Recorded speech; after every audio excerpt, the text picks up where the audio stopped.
From the historic desk, new hats in the House.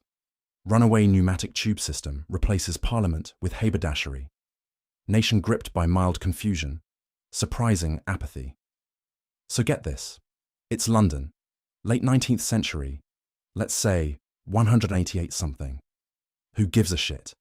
And the city is balls deep in its love affair with pneumatic tubes. Fucking everything is getting shot through pipes under the city. Mail, department store orders, probably a few ill-advised sexual aids. It was the Victorian internet, powered by steam and misplaced optimism. Some buck-toothed engineer, probably named Barnaby or Cuthbert, or some other name that sounds like a condom brand, decided to build the Grand Imperial Postal Conveyance, a system so powerful it could allegedly shoot a mutton chop from Whitehall to Cheapside in 30 seconds. Of course, the glorious bastard behind it all miscalculated the steam pressure by a factor of, well, a lot. And on one drizzly Tuesday, the Central Exchange at Holborn goes completely apeshit.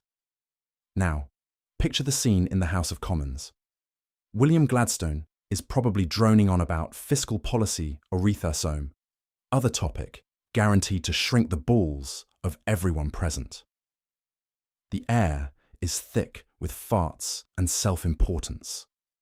Suddenly, a sound like 1,000 angry gods clearing their throats rips through the chamber.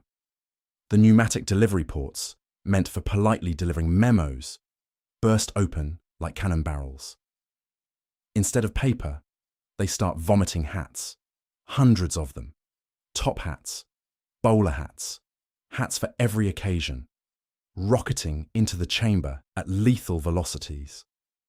One distinguished member for Bath is instantly decapitated by a speeding fedora. Another is buried under a pile of bowlers so dense he wasn't discovered for 3 days. When the steam cleared, every single seat in the Commons and the Lords was occupied not by a pompous, red-faced aristocrat, but by a hat.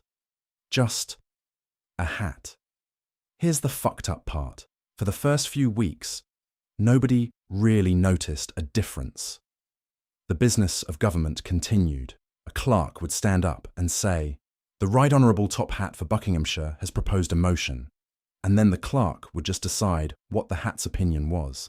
And since the hats couldn't be bribed, start pointless wars over some Balkan goat-herding dispute, or get caught with their trousers around their ankles in a Mayfair brothel, things actually improved. The national budget was balanced in a week. Ireland got home rule because a gust of wind from an open window tipped over a row of nay voting bowlers. Queen Victoria, upon hearing the news, was reported to have grunted, "Finally, a cabinet with some bloody dignity," before returning to whatever kinky shit she and John Brown were into. Naturally, it got weird. A splinter cult, the Haberdashery Harmonists, emerged, claiming the hats were divine beings sent to usher in an age of silent, efficient leadership. Political groupies, you know the type, started leaving thirsty notes for the Chancellor of the Exchequer, a particularly stern-looking Homburg. According to the probably fake diary of a parliamentary page, one high society debutante was caught trying to stimulate debate with the Speaker's ridiculously tall ceremonial top hat.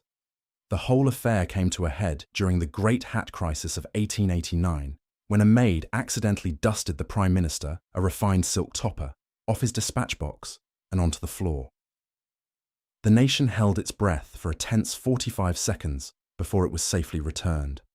And so, an empire was run by headwear, proving that most of politics is just keeping a seat warm anyway. Filed by Doc Sparks Edison Jr. for Historic.